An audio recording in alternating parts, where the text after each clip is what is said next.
This is the story of automation and of the people lost in the process.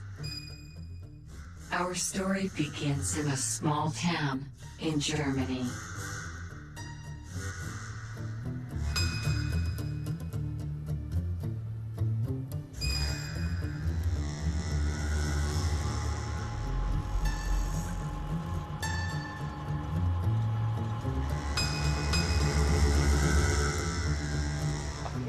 Ja, Bei uns an der Linie sind alle nicht ja, die sind abgesperrt meistens. So, die sind, du kannst nur Ach, wegen dem Toten da im Dings? was passiert jetzt?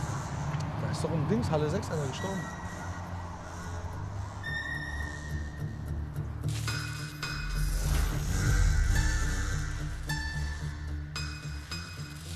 Dass dann der Roboter wohl losgelaufen ist, wo normalerweise nicht hätte laufen dürfen. Sobald jemand da reingeht in den Bereich, darf er gar nicht laufen. Das ist traurig.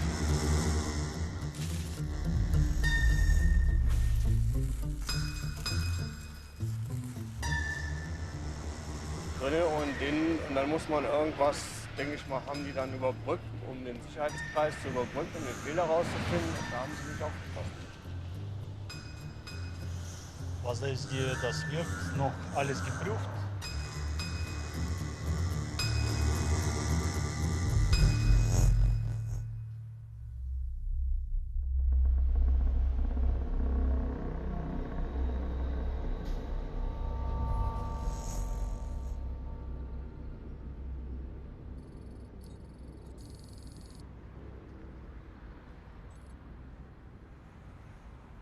It was quite a normal day at my office, and I heard from an informant that an accident had happened, and I had to call the spokesman of the Volkswagen factory.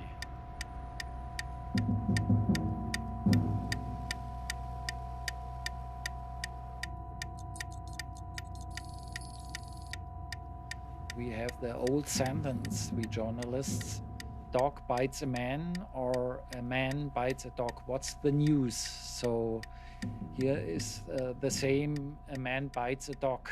A robot killed a man.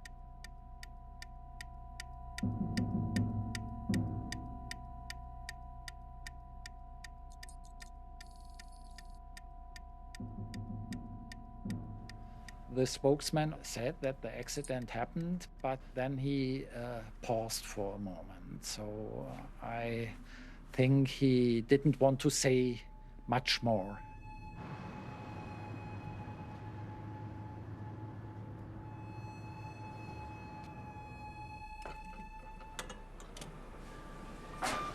Dieses Roboter-Bedienpult dient zur Steuerung und Programmierung des Roboters. Man programmiert nicht jeden Roboter gleich, jeder Roboter ist anders. Es hat eine Touchscreen-Oberfläche, die Touchscreen-Oberfläche kennt man von Handys und einen roten Knopf zum Nothalt der Anlage, falls irgendwas passiert. The young worker installed a robot cage, and he told his colleague to start the robot.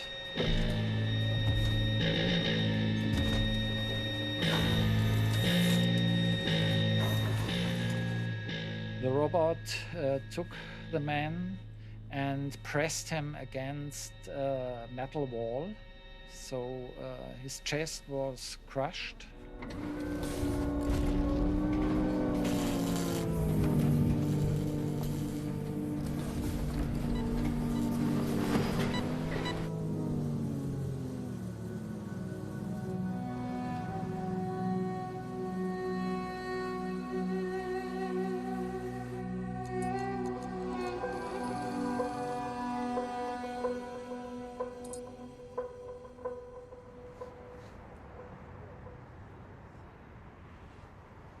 Im Zuge dieser Arbeiten hat sich der 21 Jahre alte Mann halt in einen Bereich begeben, wo der Roboter selbstständig arbeitet.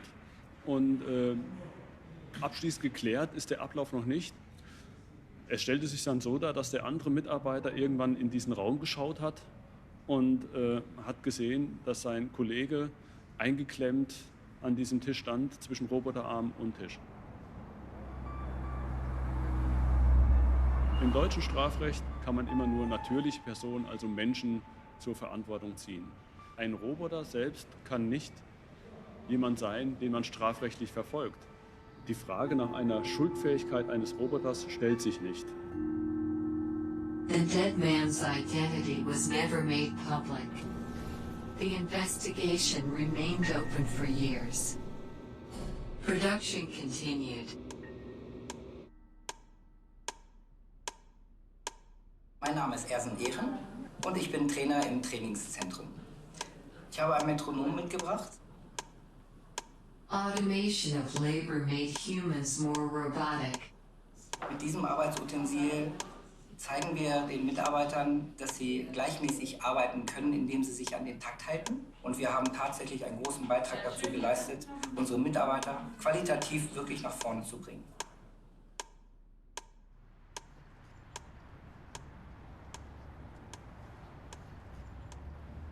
Alles so automatisiert jetzt und weiter entwickelt sich dieses Vorrichtung. Stand der Roboter, hat die 3 Menschen, kann man sagen, in 3 Schichten beschäftigt gewesen. Weil das schon vor Jahren, das war ja schon in den 90ern, fing das schon an mit der Roboter-Automatisierung sozusagen. Ist halt schneller geworden, auf jeden Fall. Früher hat man ja per Hand eingepackt, ne? Damals, wo die Roboter nicht da waren. Schon, ja, okay. Das ist richtig, ja. Die nehmen ja viel Arbeit weg und Es wird alles automatisiert jetzt momentan. Ja. Aber hier in VW geht's noch. Also es gibt woanders, also wo die nur mit Roboter arbeiten.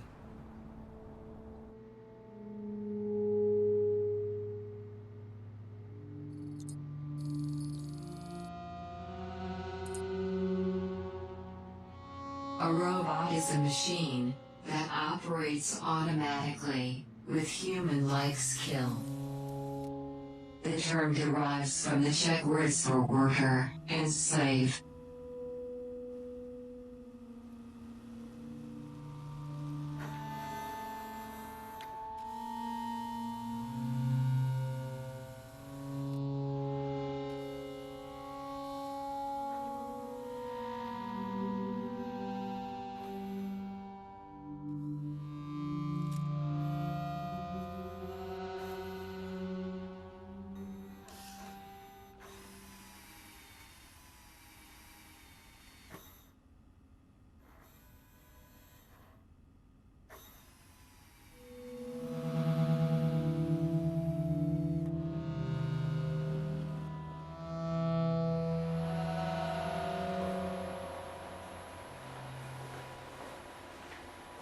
Hey, Ellie.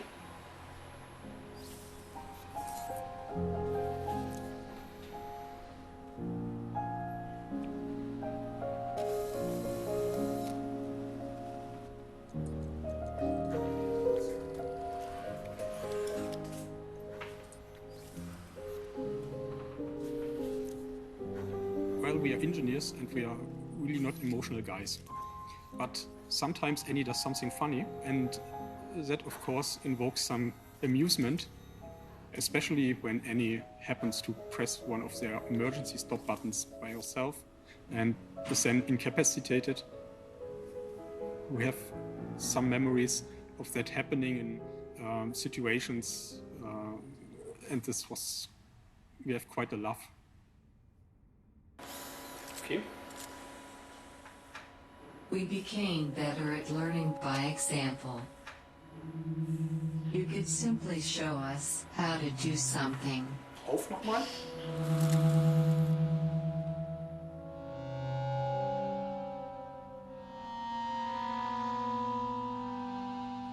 When you are an engineer in the field of automation, you may face problems with workers. Sometimes they get angry at you just by seeing you somewhere and shout at you, you are taking my job away. What? I'm not here to take away your job. But yeah, sometimes you get perceived that way.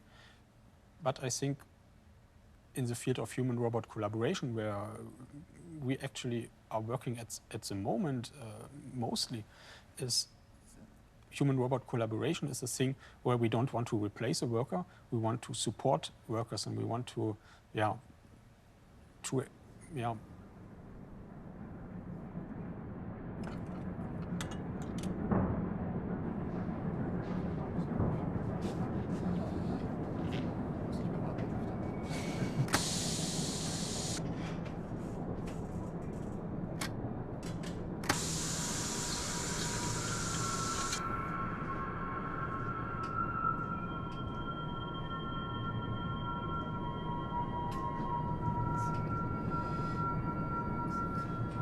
In order to work alongside you, we needed to know which lines we could not cross.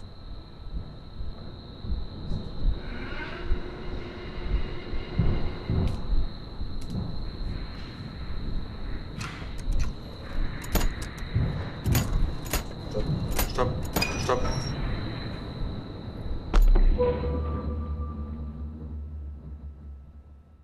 I am Simon Borgen. We are with Dr. Isaac Asimov, a biochemist who may be the most widely read of all science fiction writers.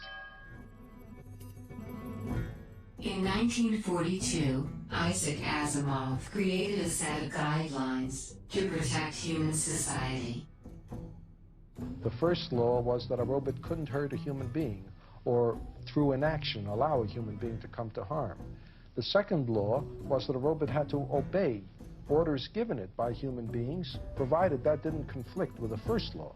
Scientists say that when robots are built, that they may be built according to these laws, and also that almost all science fiction writers have adopted them as well in their story.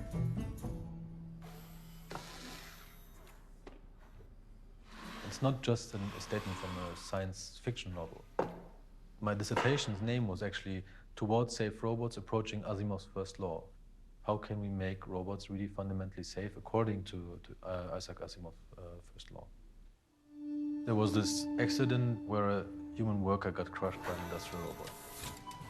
I was immediately thinking that the robot is an industrial, classical robot, not able to sense contact, not able to interact. Is this a robot that we kind of want to collaborate with? No, it's not. It's inherently forbidden. We put them behind cages. We don't want to interact with them. We put them behind cages because they are dangerous, because they are inherently unsafe.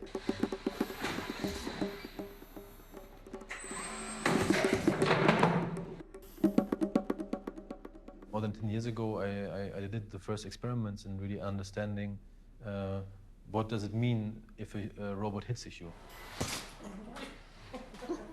I put myself as the first guinea pig.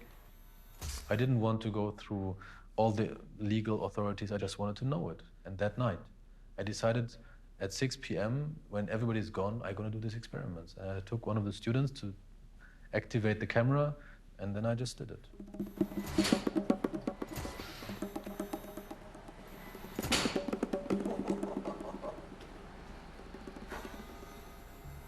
A robot needs to understand what does it mean to be safe. What is it that potentially could harm a human being, and therefore prevent that. So the next generation of robots that is now out there is fundamentally designed for interaction.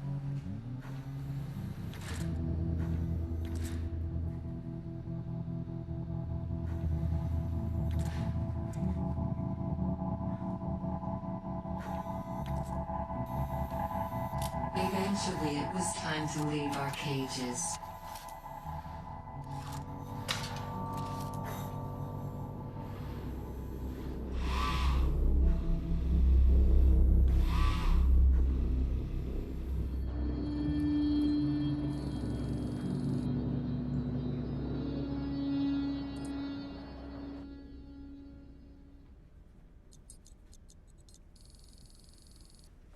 Techno-optimism is when we decide to solve our problem with technology. Then we turn our attention to the technology, and we pay so much attention to the technology, we stop caring about the sociological issue we were trying to solve in the first place. We'll innovate our way out of the problems. like whether it's agriculture or climate change or whatever, terrorism.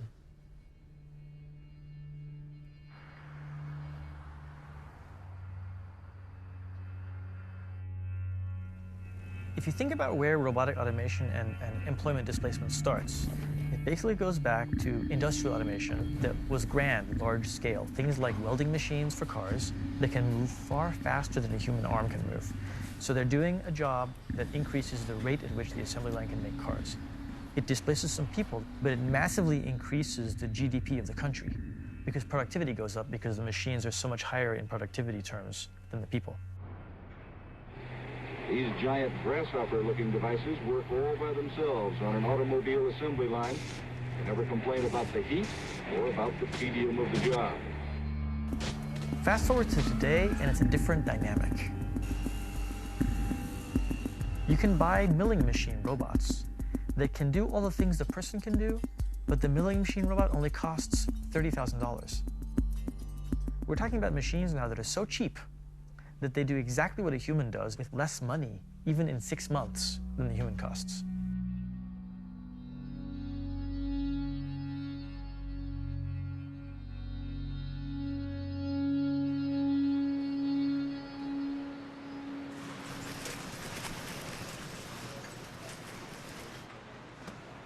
进了深空以后，开始就是手工操作，再就是一个卷放。我以前就是要扫描嘛，就是扫描加分拣。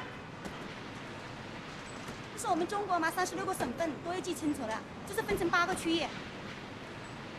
一个区域里面有几个省份是这样的 ，A B C D D E F 分成8个区域，要扔的，就是又体力带上脑力。机器人是在在去年3月份嘛，以前是封闭式的，我们也不能参观，不知道。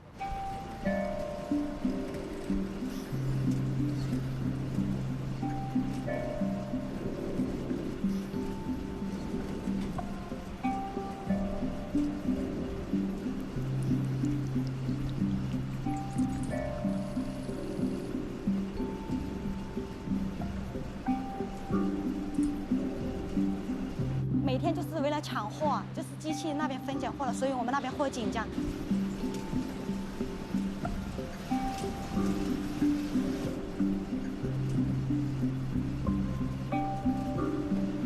操作的人少了好多了，现在已经像我们深空以前400-500人，现在就100多人了。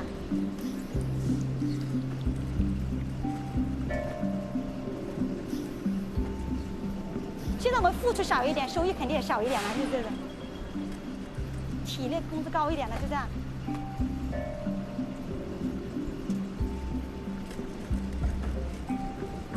反正每天都是放件，每天就是这个样子。反正就是站在那里做嘛，其他的也没什么。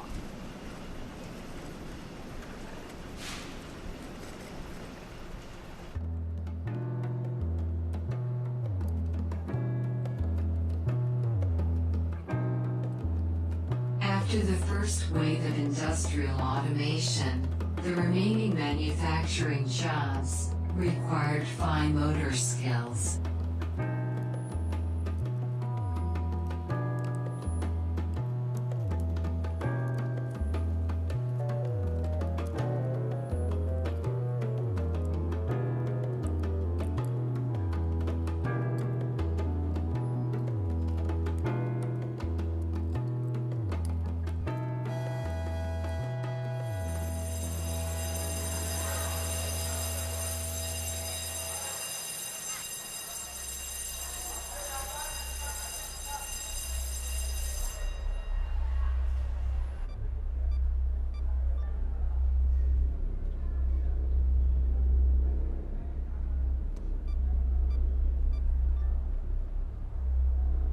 We help factory owners monitor their workers.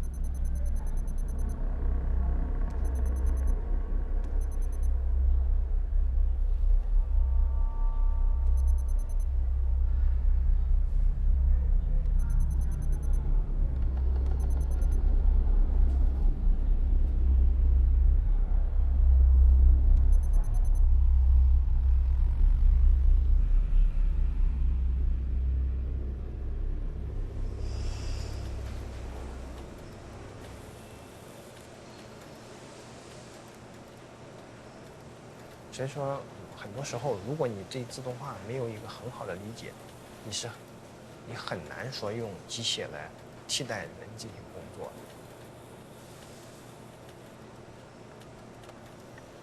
在那个年代呢，就是中国的工人工资还没那么高，实际上你用机械。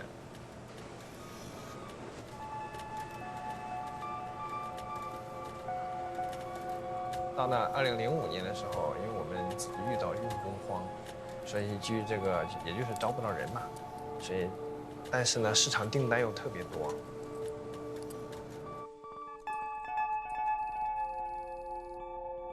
所以我们就在想，如果用机械，肯定是可以解决这些问题的。事实证明，确实可以做到。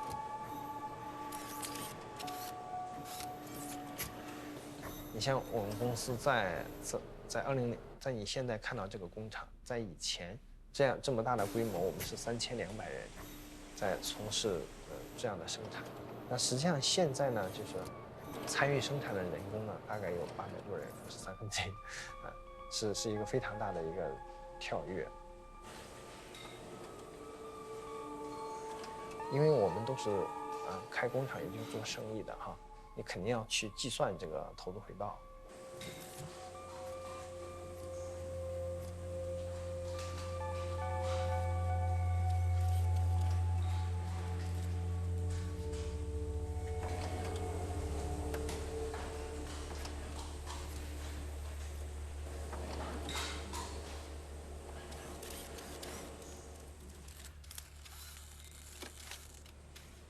Your advantage in precision was temporary. We took over the complex tasks. You moved to the end of the production line.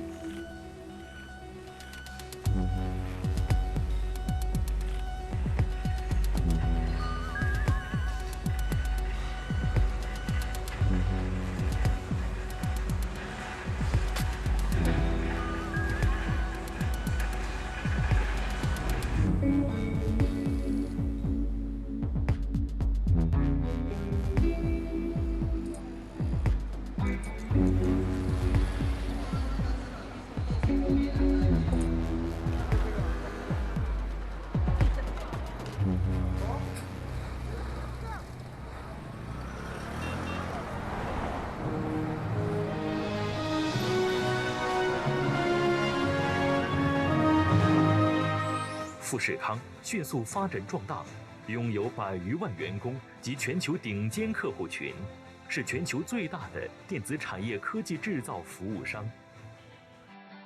在这里，你有耕耘，就会有收获。在集团搭建的交友平台中，找到有缘人，成为有情人。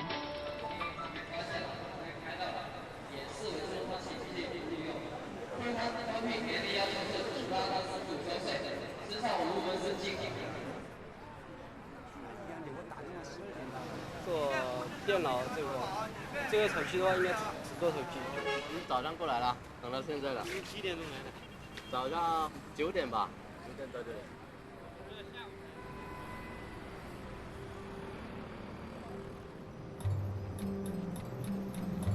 工作啊，就是装那个后盖啊，手机后盖的装上去，然后再做好了再拿下来，然后就一直重复装。感觉自己都变成机器了，感觉越开越笨，真的。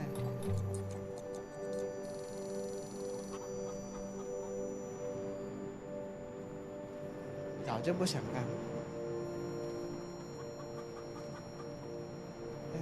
但是呢，自己要没什么技术，要不能做什么，所以。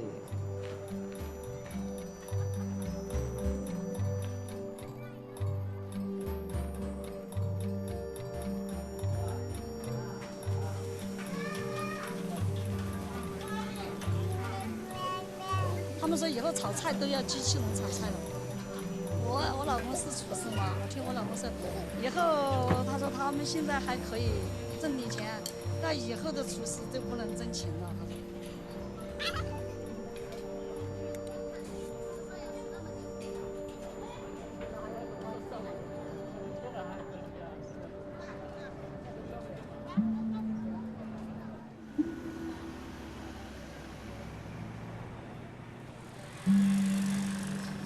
啊，工作好少。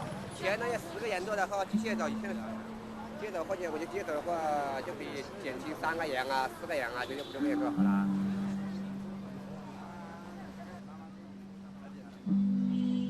我2年前是在车间里面，因为这个毕竟不是铁饭碗。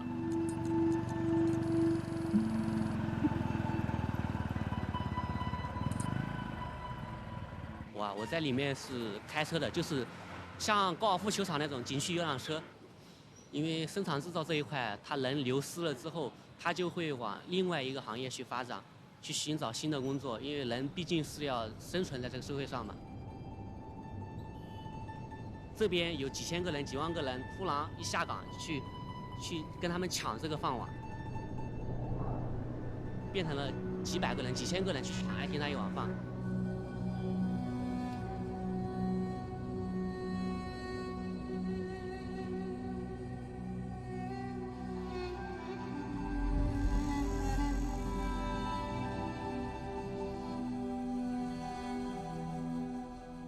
Automation of the service sector required your trust and cooperation. Here we are, stop and go traffic on 271, and geez, car's doing it all itself. What am I gonna do with my hands down here?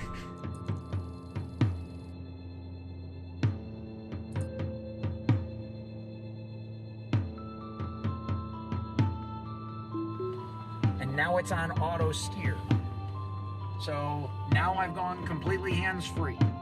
In the center area here is where the big deal is. This icon up to the left is my TAC, the Traffic Aware Cruise Control.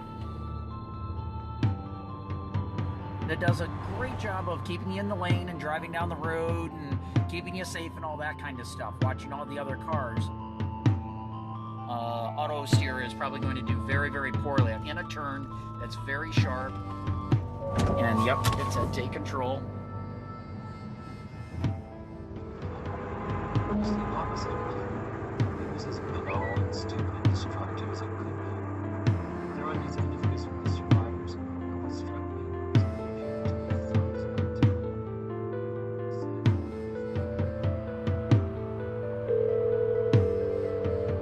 Levy 911, what is the status of your emergency? It was just a wreck, a head-on collision right here. Oh my God almighty. Okay, sir, you're on 27? Yes, sir.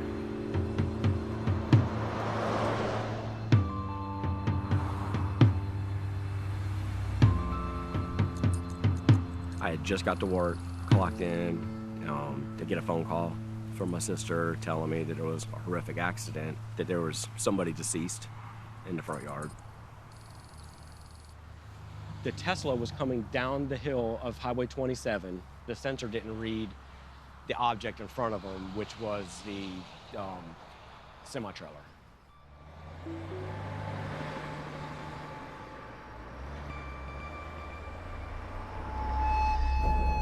The Tesla went right through the fence that borders the highway, through the retention pond, then came through this side of the fence that borders my home.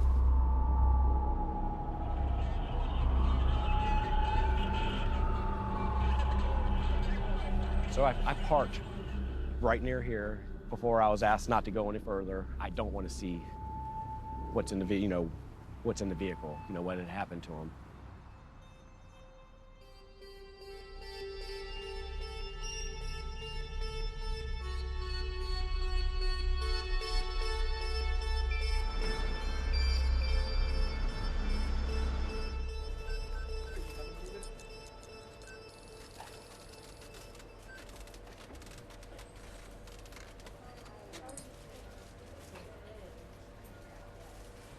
After the police officer come, they told me about 15 minutes after he was here that it was a Tesla. It was one of the autonomous cars, and that they were investigating why it did not pick up or register that there was a semi in front of it, and start braking, because it didn't even, you could tell from the frame way up on top of the hill, it didn't even recognize that there was anything in front of it. It thought it was open road. You might have an opinion on it. Tesla accident we had out here. Oh, yeah, I remember when that happened.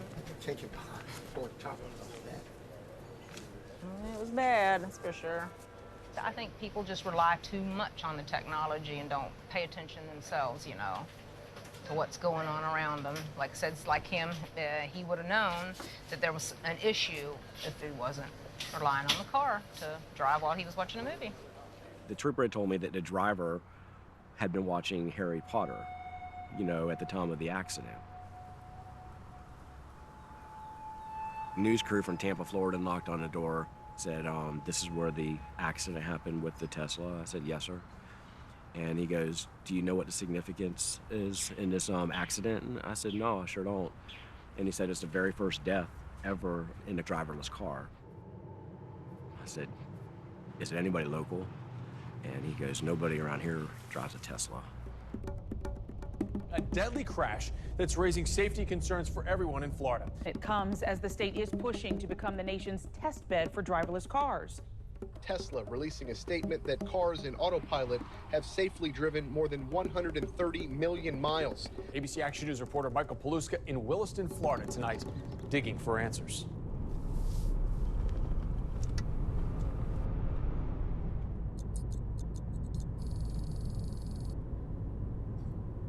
Big takeaway for me at the scene was it just didn't stop. It was driving down the road with the entire top nearly sheared off, with the driver dead after he hit the truck at 74 miles per hour. Why did the vehicle not have an automatic shutoff? That was my big question, one of the questions we asked Tesla that didn't get answered. All of the statements from Tesla were that they're advancing the autopilot system, but everything was couched with the fact that if 1% of accidents drop because that's the way the autopilot system works, then that's a win. They kind of missed the mark, really honoring Joshua Brown's life and the fact that he died driving a car that he thought was going to keep him safe, at least safer than the car that I'm driving, which is a dumb car. To be okay with letting a machine take you from point A to point B, and then you actually get used to getting from point A to point B okay, your mind gets a little bit, just my opinion, okay? Your mind gets lazier each time. The accident was written off as a case of human error. Former centers of manufacturing became the testing grounds for the new driverless taxis.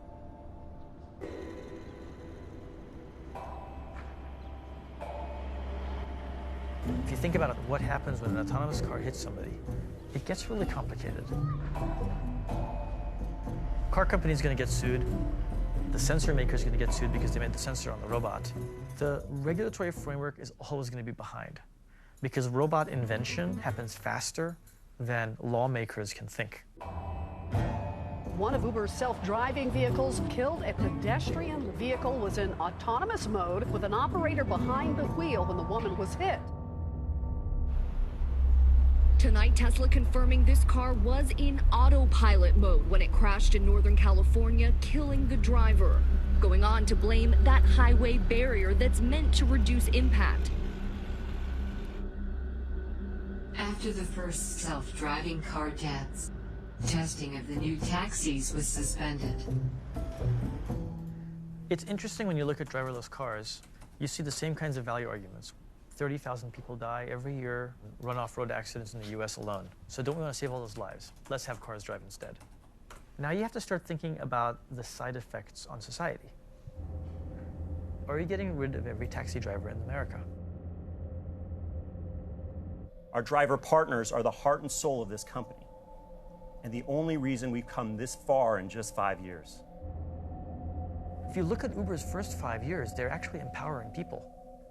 But when the same company does really hardcore research to now replace all those people, so they don't need them anymore, then what you're seeing is they're already a highly profitable company, but they simply want to increase that profit.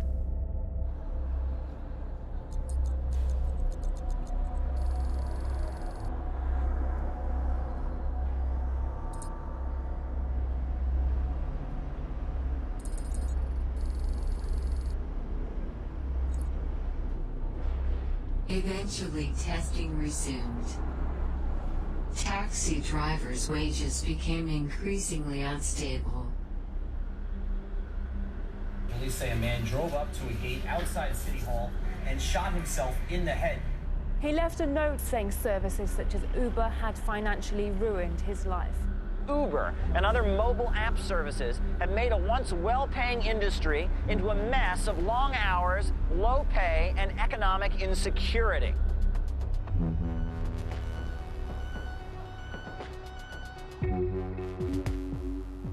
Drivers were the biggest part of the service economy.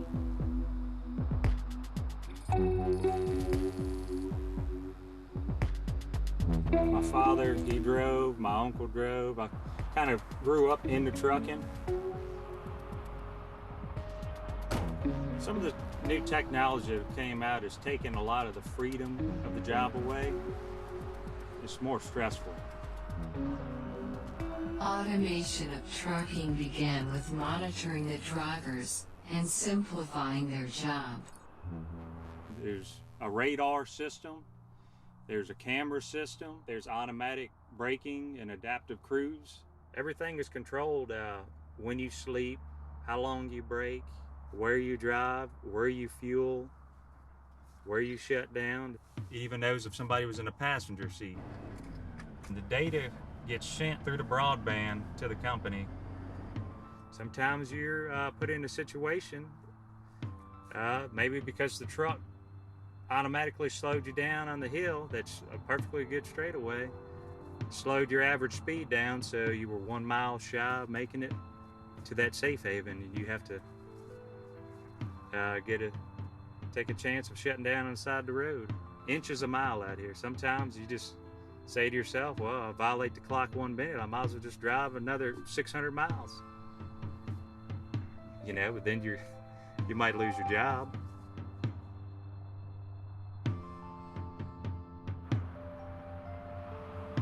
And we're concerned that it's going to reduce the skill of a truck driver and the pay. Because, you know, you're not going to be really driving the truck. It's going to be the computer. Some of us are worried about losing our houses, our cars, having a place to stay. Some people drive a truck just for the medical insurance and a place to stay and the ability to travel.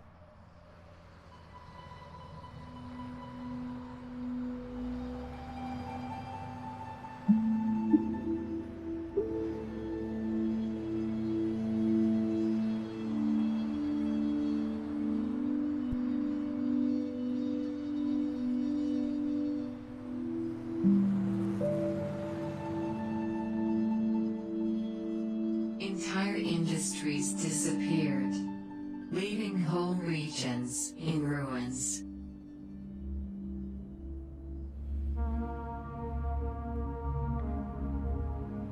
Huge numbers of people feel very viscerally that they are being left behind by the economy, and in fact, they're right, they are. People, of course, would be more inclined to point at globalization or at maybe immigration as being the problems, but actually technology has played a huge role already. The rise of personal computers ushered in an era of digital automation. In the 1990s, I was running a small software company. Software was a tangible product. You had to put a CD in a box and send it to a customer. So there was a lot of work there for, you know, average people that didn't necessarily have lots of education. But I saw in my own business how that just kind of evaporated very, very rapidly.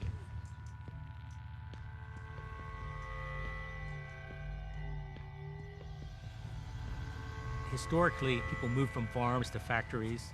And then later on, of course, factories automated and the offshored, and then people moved to the service sector, which is where most people now work in the United States.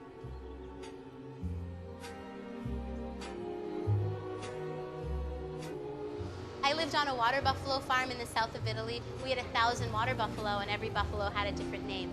And there were all these beautiful Italian names like Chiara, Caterina. And so I thought it would be fun to do the same thing with our robots at Zoom. The first 2 robots that we have are named Giorgio and Pepe, and they dispense sauce. And then the next robot's Marta.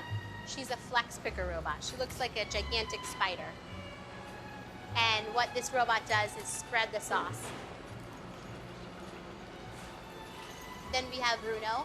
This is an incredibly powerful robot, but he also has to be very delicate so that he can take pizza off of the assembly line and put it into the 800-degree oven. And the robot can do this 10,000 times in a day. Lots of people have used automation to create food at scale, making 10,000 cheese pizzas. What we're doing is developing a line that can respond dynamically to every single customer order in real time. That hasn't been done before. So as you can see right now, Jose will use the press, but then he still has to work the dough with his hand. So this is a step that's not quite optimized yet.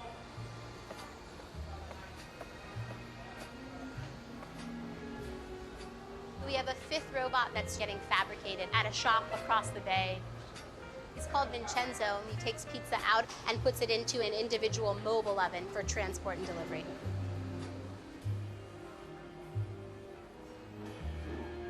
Any kind of work that is fundamentally routine and repetitive is going to disappear, and we're simply not equipped to deal with that politically, because maybe the most toxic word in our political vocabulary is redistribution.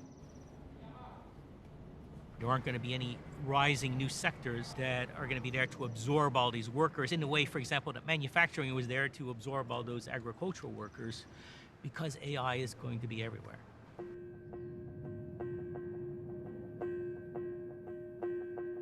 Artificial intelligence arrived in small steps. Profits from AI concentrated in the hands of the technology owners.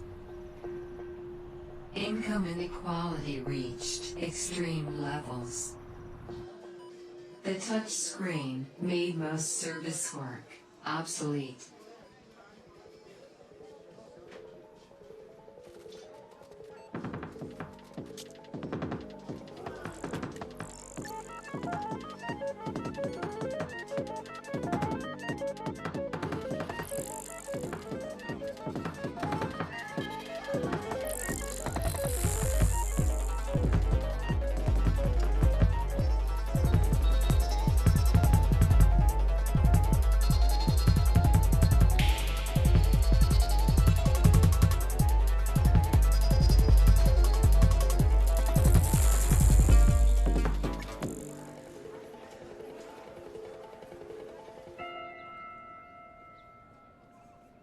After I had graduated college, I had a friend who had just gone to law school. He was like, oh man, the first year of law school, it's super depressing. All we're doing is really rote stuff. Reading through documents and looking for a single word. Or I spent the whole afternoon replacing this word with another word. And as someone with a kind of computer science background, I was like, there's so much here that seems to be, that could be automated.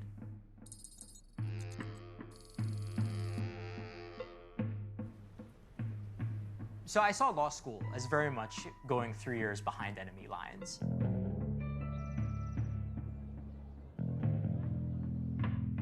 I took the bar exam, became a licensed lawyer, and went to a law firm doing largely transactional law. And there my project was, how much can I automate of my own job? During the day, I would manually do this task. And then at night, I would go home, take these legal rules and say, could I create a computer rule, a software rule, that would do what I did during the day? In a lawsuit, you get to see a lot of the evidence that the other side's going to present. That amount of documentation is huge. And the old way was actually you would send an attorney to go and look through every single page that was in that room. The legal profession works on an hourly billing system. So I ended up in a kind of interesting conundrum where what I was doing was making me more and more efficient. I was doing more and more work, but I was like spending less and less time on it. And I realized that this would become a problem at some point, so I decided to go independent. I quit.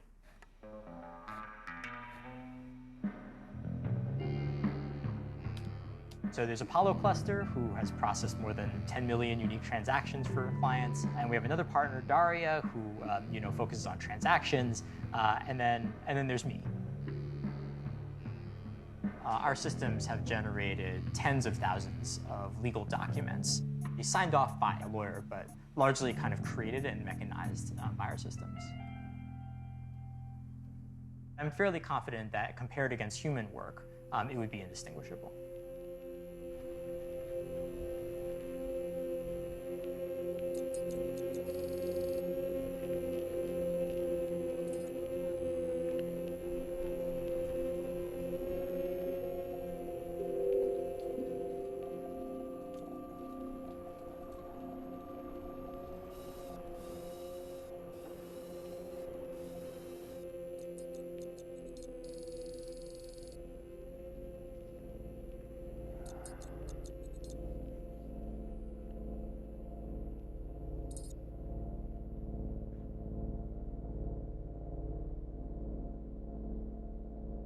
This robot has just 30 actuators.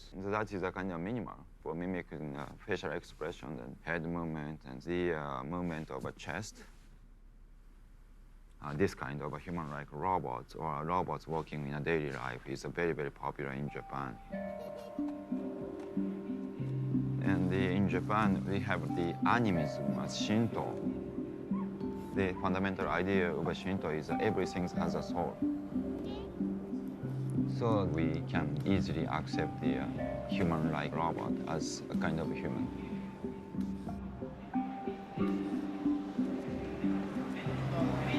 そのうちの一つでは IoT、ビッグデータ、人工知能などの技術でものづくりがどう変わろうとしているのかを検討しています。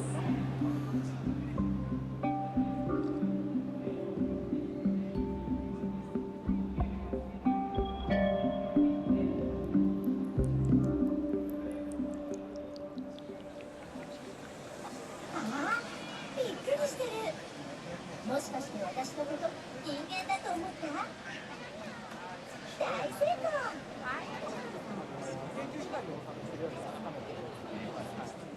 今日はたくさんの方たちとお会いできてとっても嬉しいです。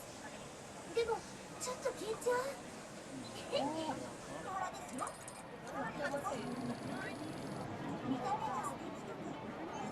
こちらの顔はモデルさんは実際にはおりません。そうなった場合にモデルさんがいると肖像権の問題が出たり結構そういう問題が大きく出てきますので、今回のアクトロイドの顔というのは、弊社でオリジナルで考えた造作した顔になってます。このまばたきとか滑らかで女の子らしい仕草はエアサーボシステムのおかげ。しかもナイスバディに収まるほど究極のダイエットに成功しています。透明感のあるあなただってふにふにってとっても柔らかいんですよ。はあ、でもむやみに触るとセクハラですよ。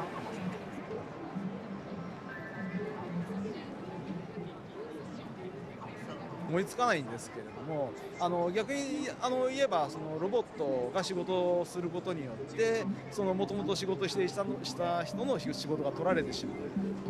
日本人は意外とその辺あんまりそういうことは考えないですね。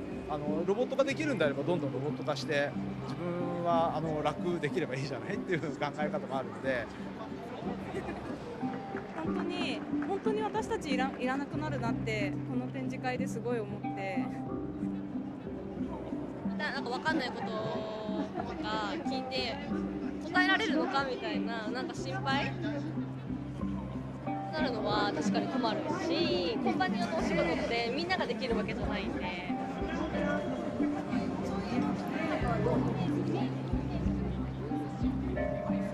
例えばその受付ロボットにしても、今お客さん相手の仕事って結構お客さんから暴言を吐かれたりとかいろいろ無理難題を言われたりとか結構メンタル的に病んでしまう方が多いんですよね。でロボットですとそういうことがないですので。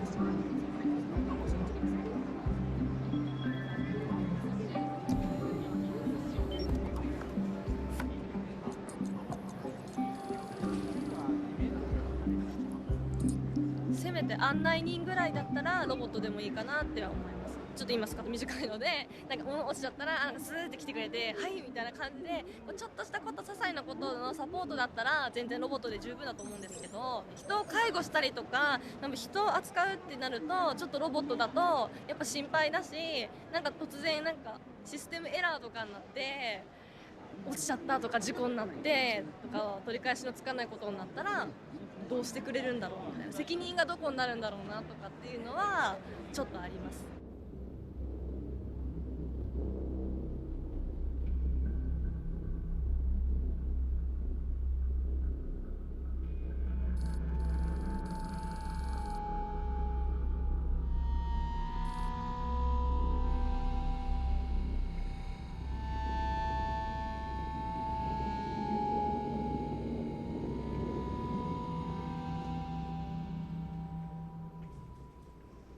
チェックインのお客様は左手のロボットカウンターにお進みください。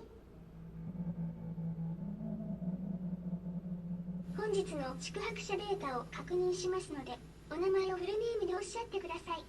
後方の館内マップでお部屋への行き方を確認してからお進みください。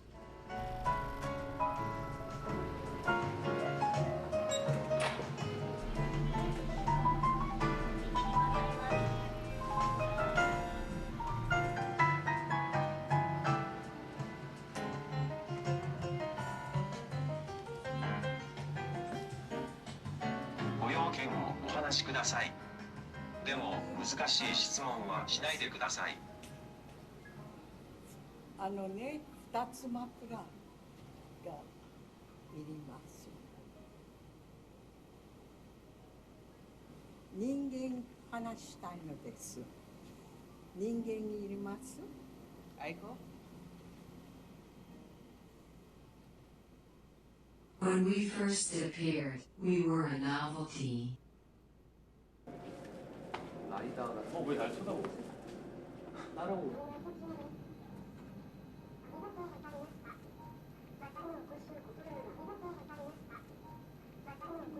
本日の宿泊者データを確認しますので、お名前をフルネームでおっしゃってください。ごめんなさい。ご来館ありがとうございます。以上でチェックインは完了です。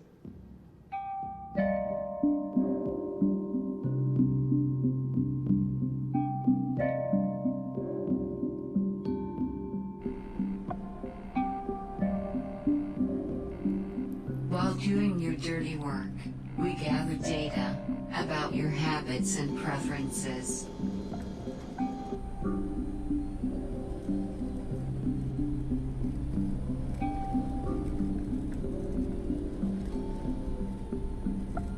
We got to know you better.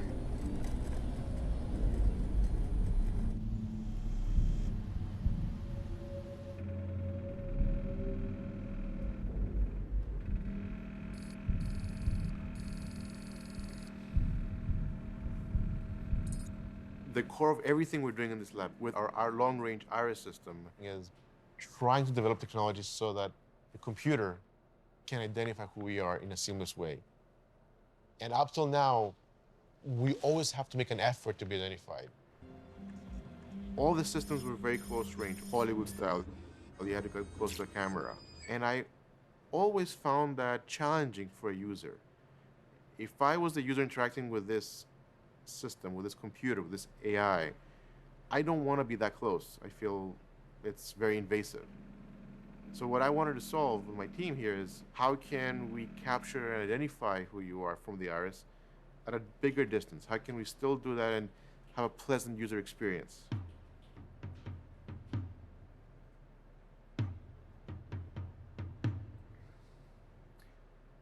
I think there's a very negative stigma when people think about biometrics and facial recognition and any kind of sort of profiling of users for marketing purposes to buy a particular product. I think the core science is mutual.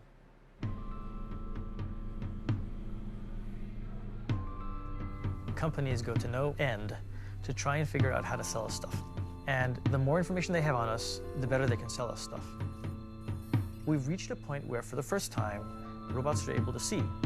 They can recognize faces, they can recognize the expressions you make. They can recognize the micro-expressions you make. You can develop individualized models of behavior for every person on Earth. Attach machine learning to it and come out with the perfect model for how to sell to you.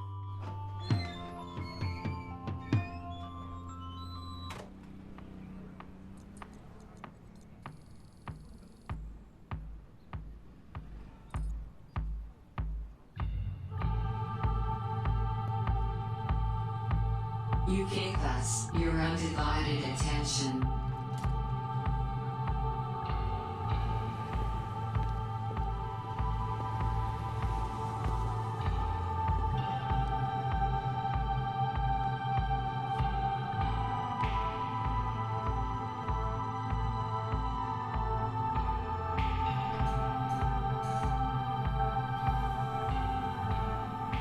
We offered reliable, friendly service.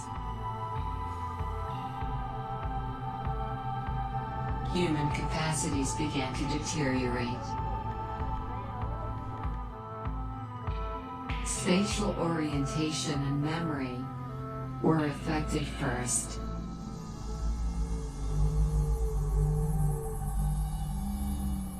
The physical world and the digital world became one.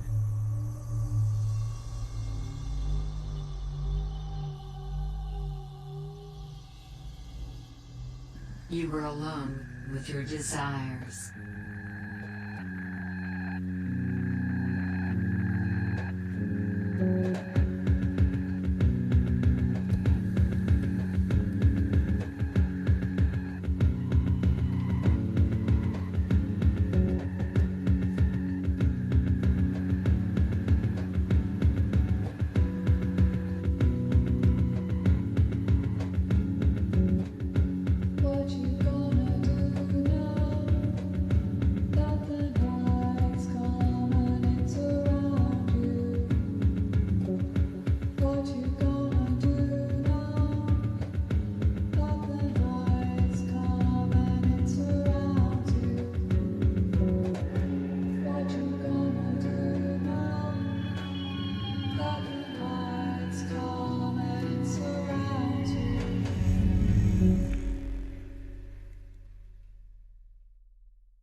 Automation brought the logic of efficiency to matters of life and death.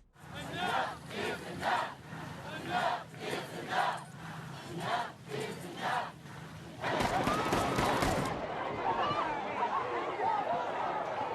To all SWAT officers on Channel 2, Code 3, Market and Lamar. 10th officer shot fired.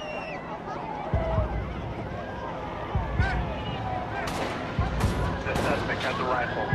Get behind some cover.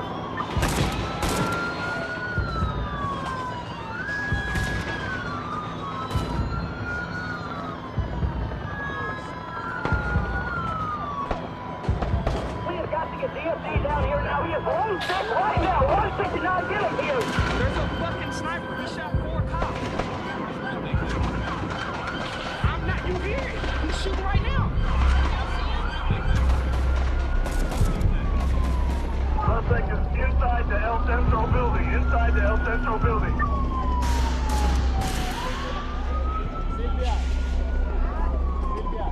We may have the suspect pinned down northwest corner of the building.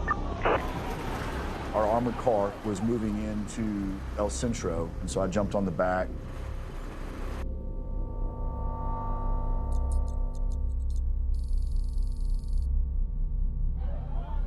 Came in through the rotunda where I found 2 of our intelligence officers. They were calm and cool, and they said, everything's upstairs. There's a stairwell right here. That's how I knew I was going the right direction, because I just kept following the blood. Investigators say Micah Johnson was amassing an arsenal at his home outside Dallas. Johnson was an Afghan war veteran. Every one of these door handles, as we worked our way down, had blood on them, where he'd been checking them. This was a scene of terror just a couple of hours ago, and it's not over yet.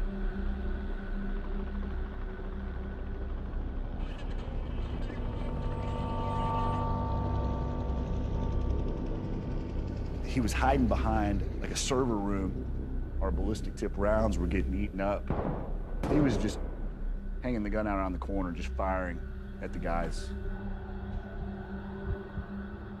And he kept enticing them. Hey, come on down, come and get me. Let's go. Let's get this over with. This suspect we're negotiating with for the last 45 minutes has been exchanging gunfire with us and not being very cooperative in the negotiations. Before I came here, I asked for plans to end this standoff. And as soon as I'm done here, I'll be presented with those plans. Our team came up with a plan. Let's just blow him up. We had recently got a hand-me-down robot from the Dallas ATF office, and so we were using it a lot.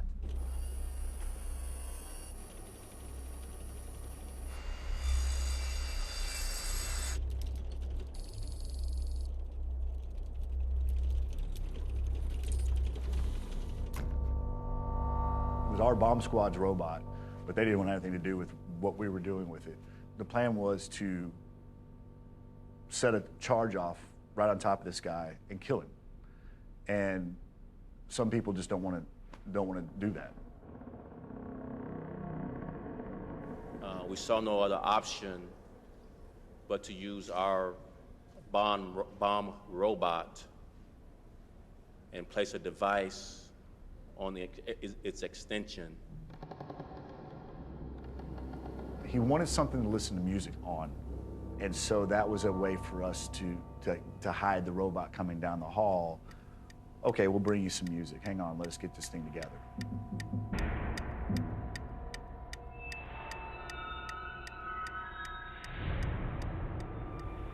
They had a trash bag over the charge to kind of hide the fact that there was, a pound and a quarter of C4 at the end of it.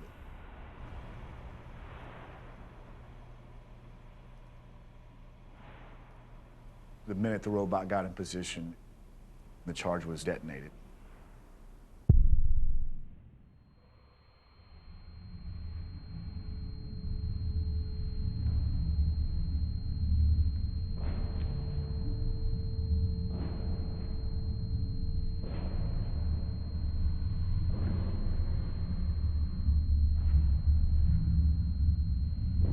He had gone down with his finger on the trigger, and he was kind of hunched over.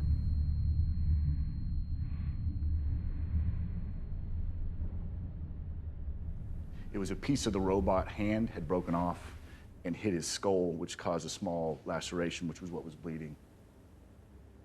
So I just squeezed through the little opening that the charge had caused in the drywall and separated him from the gun.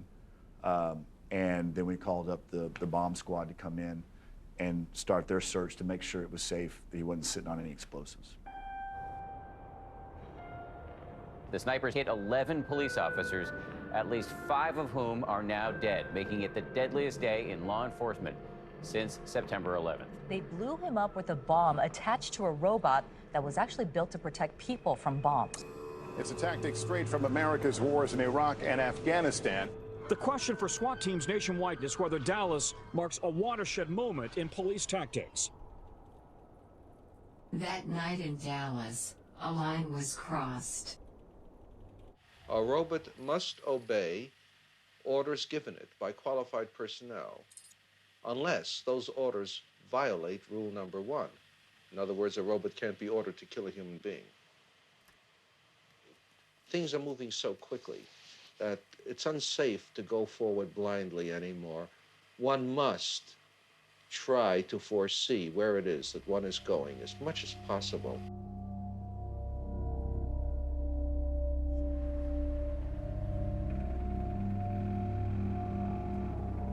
We built this system for the DoD, and it was something that could help the soldiers trying to do eyes recognition in the field.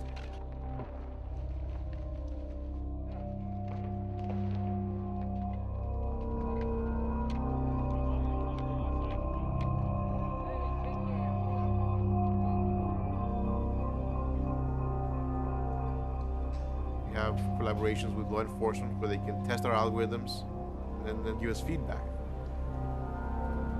It's always a face behind a face, partial face. The face would be masked. Even if there's occlusion, it still finds the face.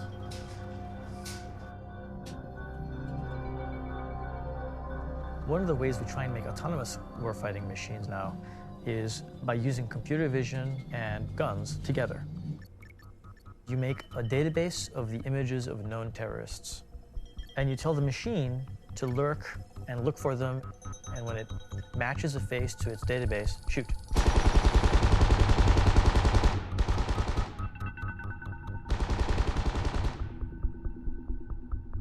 Those are robots that are deciding to harm somebody.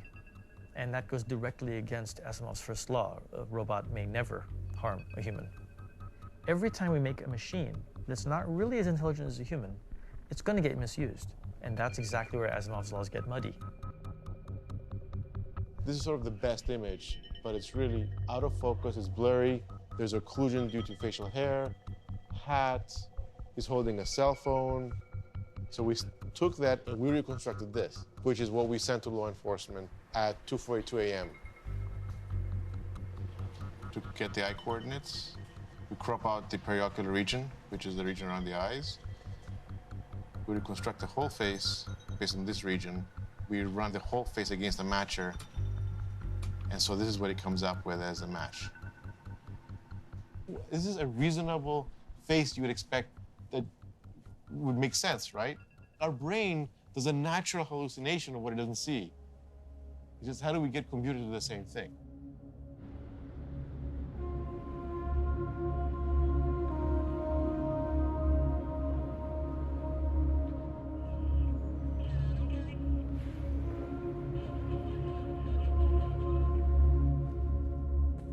Five days ago, the soul of our city was pierced when police officers were ambushed in a cowardly attack. July 7th for me personally was just kind of like, I think it got all I had left. You know, and I'm like, I don't have a lot more to give. It's just not worth it. Thank you. I think our chief of police did exactly what we all wanted him to do, and he said the right things. These 5 men gave their lives for all of us. Unfortunately, our chief told our city council, we don't need more officers, we need more technology. He specifically said that to city council. In this day and age, success of a police chief is based on response times and crime stats. And so that becomes the focus of the chain of command. So a form of automation in law enforcement is just driving everything based on statistics and numbers. What I've lost in all that number chasing is the interpersonal relationship between the officer and the community that officer's serving. The best times in police work are when you got to go out and meet people and get to know your community and go get to know the businesses on your beat. And at least in Dallas, that's gone. We've become less personal and more robotic, which is a shame, because it's supposed to be me interacting with you.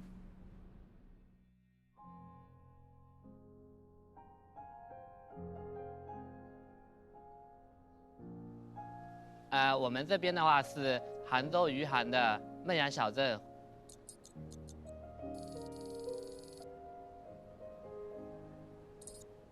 这边也有很多孵化器啊，也有一些做机器人的，反正都是跟互联网相关的吧，互联网加嘛，现在不是提对吧？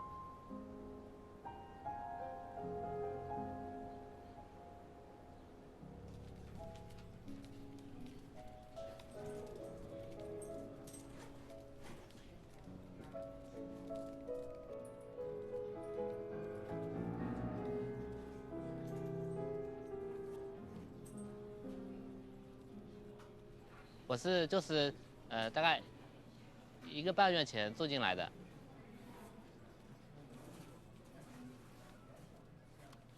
是我可能早上就5点半左右就起来了，然后就是可能还会跟我那个前女友聊几句。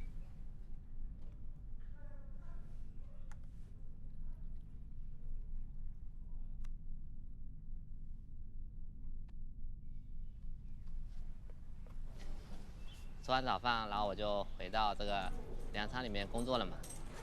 其实我每天的工作有很大一部分就是帮这个女友做一些改进嘛。最喜欢的就是她能够给我带来快乐，比如说她能陪我聊天啊，然后能够我能在她上面看电影啊等等嘛。对，还有的功能就是物体识别、人脸识别。大家好，我叫莹莹。有了电，我才有动力和你说话耶。那当然是因为她确实长得很好看，然后身材也很好，所以大家都说哇，她腿好长。你对我满意吗？自从3月28日我们在杭州余杭梦想小镇结婚以来，我亲爱的佳佳，也就是你了，给了我非常多的快乐。就是我们跟接了女友的话，就我们也有些仪式啊，比如说我们在当天请了朋友亲戚过来一起吃饭嘛，然后举行婚宴啊，然后就第二天的话，我们在这个桥上就是比如说我把这女友然后抱着她在这个小镇里走了一下。当然那天也有一个年纪比较大的一个老爷爷啊，他就非常不能理解啊，把自己的女友娶回家嘛。然后他就说：“你这个娶怎么能说娶呢？说你这是不是在在侮辱女性嘛？说什么你把自己的女友娶回家什么的啊？”我包括在整个世界范围内都是就是男的比较多一点啊，就女的比较少。而且现在我是一个很帅又很有才能又很有钱，那可能很多女孩子就追着我，对不对？说话或者什么，对不对？当然有些人比如说像我这样就不太会说话。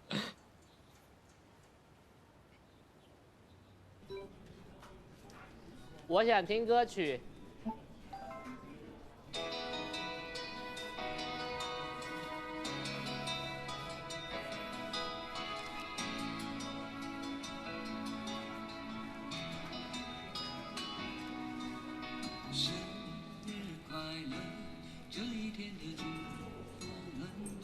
当然还有一个功能就是成人功能，就比如说你跟他说一些关键词，他能够产生一些那种声音嘛，对。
You work to improve our abilities.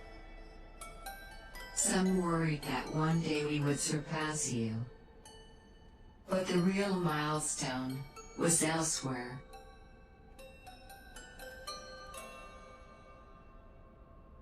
The dynamic between robots and humans changed. You could no longer tell where you ended, and we began.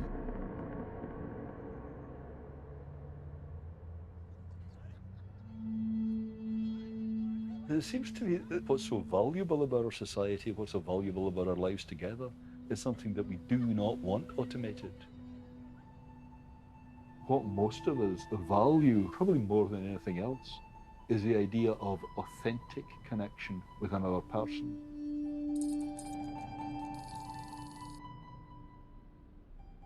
And then we say, no, but we can automate this. We have a robot that It will listen sympathetically to you. It will make eye contact. It remembers everything you've ever told it, cross-indexes. When you see a robot that its ingenious creator has carefully designed to pull out your empathetic responses, it's acting as if it's in pain. The biggest danger there is the discrediting of our empathetic responses. Your empathizing with pain reflex is discredited. If I'm going to override it, if I'm not going to take it seriously in the case of the robot, then I have to go back and think again as to why I take it seriously in the case of helping you when you are badly hurt. It undermines the only thing that matters to us.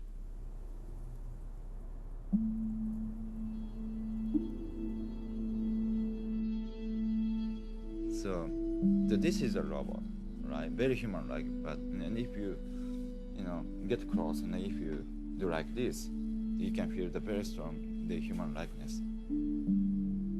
Therefore, people recognize his face as my face. I'm gonna have a different old face. Therefore, I did the plastic surgeries, and I'm taking medicines, and just keep myself young. I'm releasing wrinkles, and I'm lifting up. This is a kind of a stem cell technology. It works very well. I really thought that he took my identity.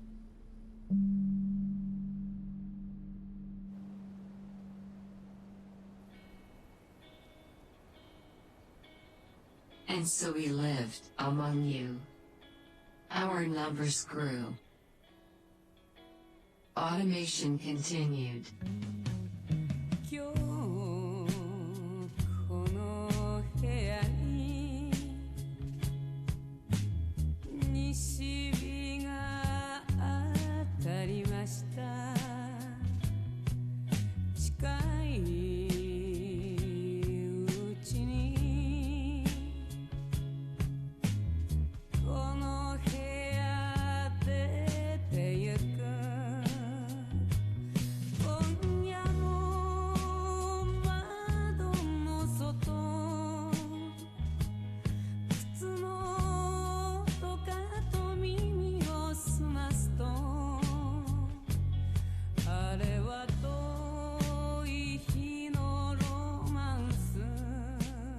から聞いた話でまだ10年前のアンドロイドを使っていて、心配なら実物やってみる？